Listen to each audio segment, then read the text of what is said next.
Beth Aguilar French nga nag-aabi-abi din sa inyo sa sining edisyon sa CCN News and Features nga ginadala sa inyo sa Philippine Information Agency kag Cable Star Incorporated.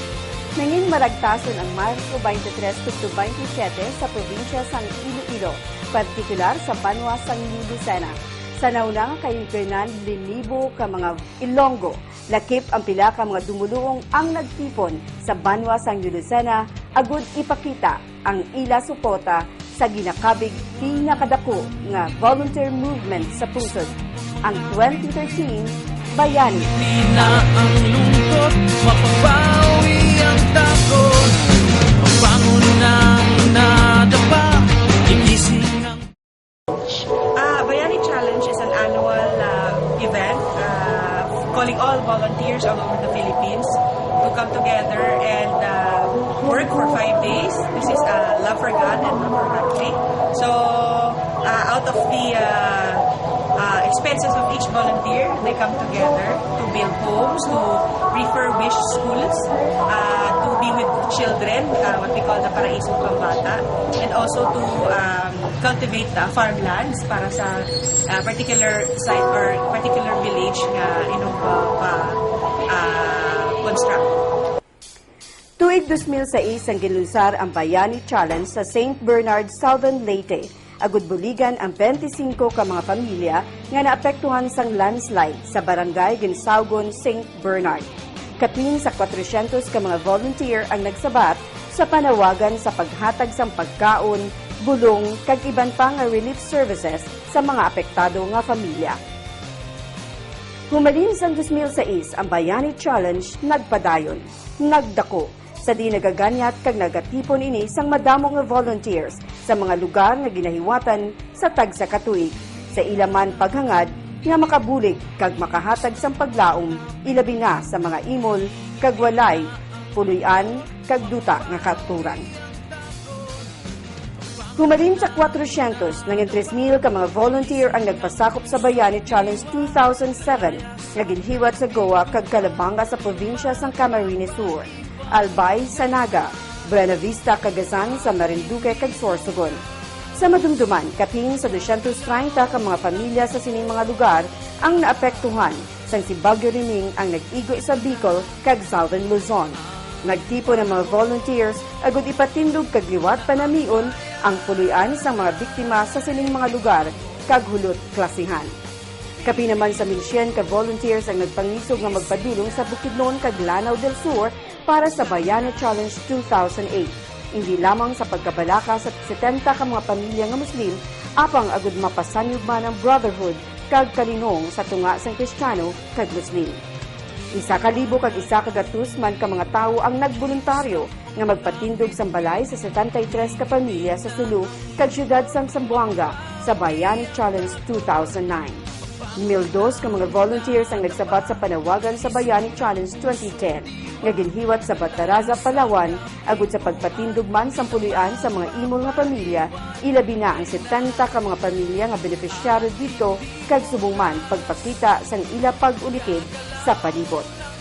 Sa isla sang Bantayan sa Cebu, ginhiwat ang Bayani Challenge 2011 nga ginpasakupan sang 2,000 ka mga volunteers hindi lamang sa pagpatindog sang balay kag paghatag palaong sa 130 ka mga pamilya apang sa mga aktibidad kasubong sang farm build, school build, health mission, island greening kag Paraiso Pambata. Kag sang nagligad nga tuig ang Bayani Challenge 2012. Nakatipon sang 10,000 ka mga volunteers nga naghatag sang puluyan, pagkaon kag iban pa nga relief services sa 2,000 ka mga pamilya nga naapektuhan sang Bagyo Sandohong sa Cagayan de Oro, Iligan, Masbate, Negros Oriental, kag Occidental, Mindoro.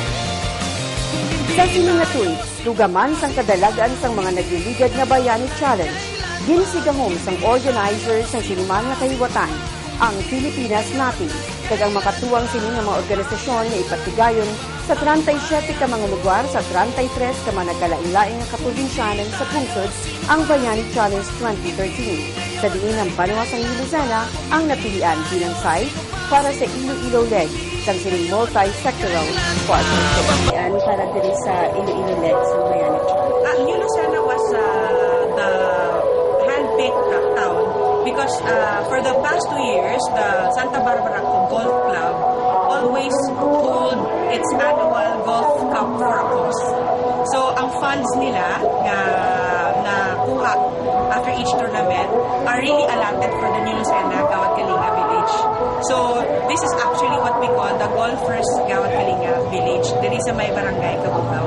So, very timely that 2013, last year, about maybe 5 to 6 provinces na ang nag-celebrate or ang nag-hold sa andun nga Bayani Challenge.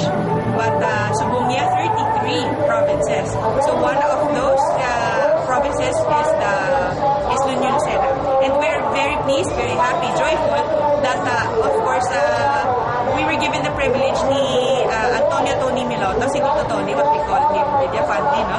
To really come over and speak to us, to all the volunteers in New Lucena.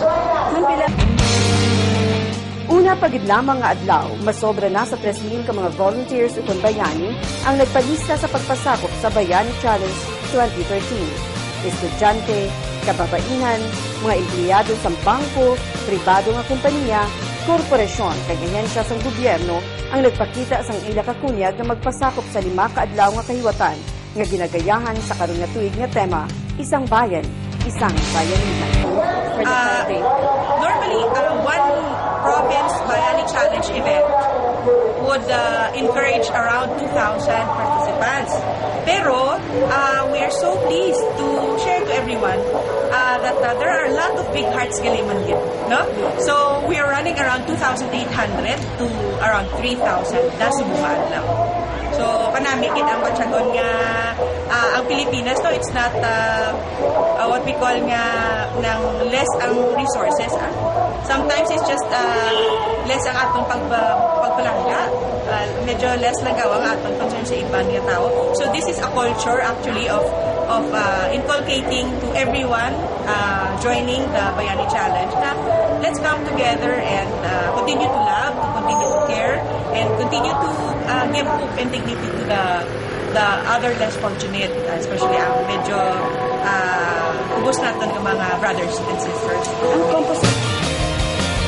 Ginsiguran ang 5 ka adlaw nga kahiwatan sa pagpililipon sa mga volunteers kag residente sa auditorium sang Banwa.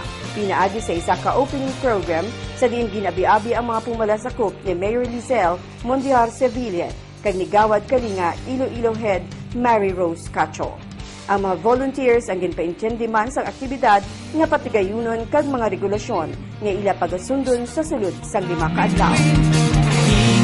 Ginpakita sa Bayani Challenge kung ano ang mahimong sambayanihan spirit sa pagtukod sa bagong komunidad, pagpatindog sa balay para sa mga wala sang pulian, kag sa mga imol nga residente sa New Lucena, kag labaw sa tanan ang pagtulig sa ila to find their place under the sun. Hand in hand, wala din pasubali sa mga volunteers upod ang kilala na beneficiaryo sa 25 tanan nga kabalay nga gintarget ipatindog sa sulod sa 5 ka adlaw ang tuman kag sintal ni init sang adlaw sa pagbuligay sa paghakwat ng hollow block, pagmasa sa semento, kag ibantang o librahon sa magpatindog sa balay sa 2.2 hektarya na gimbakal sang lokal na pagaluhan sa New Lucena sa pagpamuno ni Mayor Lizelle Mondiar sa Barangay Kabugao, mga 7 kilometros halin sa poblasyon. Gintawag ang bagong komunidad bilang Gawad Kalinga Golfers Village. Bangod ang pondo, ginagamit sa pagpatulog sa 25 ka mga balay na nagalabot sa 2.5 million pesos. Ang halin sa kita sang 2 ka mga golf tournaments na ginpatigayon sa ginpahayag ni Christine Joanna Rapulan at event head sa Bayani Challenge, Ginpangunahan ang pagpatigayon sa Bayani Challenge sa Pilipinas natin, ang flagship program sa Presidential Communication Operations Office sa Buylog ang Gawad Kalinga, private and business sectors, government agencies, local government units, kag iban pa.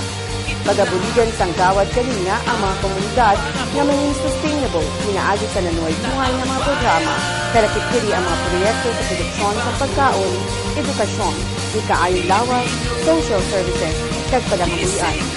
Gani kadungan sa pagpatulog sa balay, ang mga volunteers ang makitaan man, masakit na nagbungkal sang duta sa sa paghimo sang garden plots nga pagamiton man aron sa mga GK beneficiaries bilang turuan sang ila matag adlaw nga pagkain.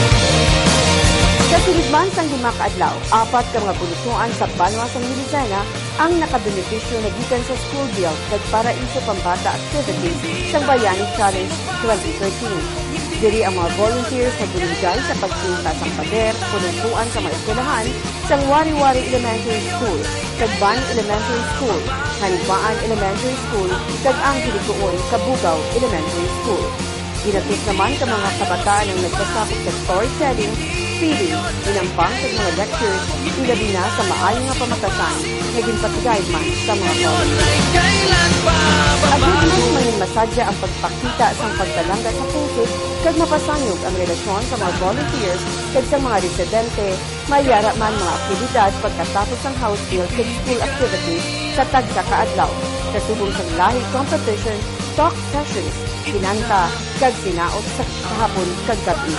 Sa una pagid lamang nga adlaw, tungod na nagkaon ang mga pumalasakop sang kahibatan, pinaagi sa Budol 5, kag hiwat sa auditorium sang Banwa.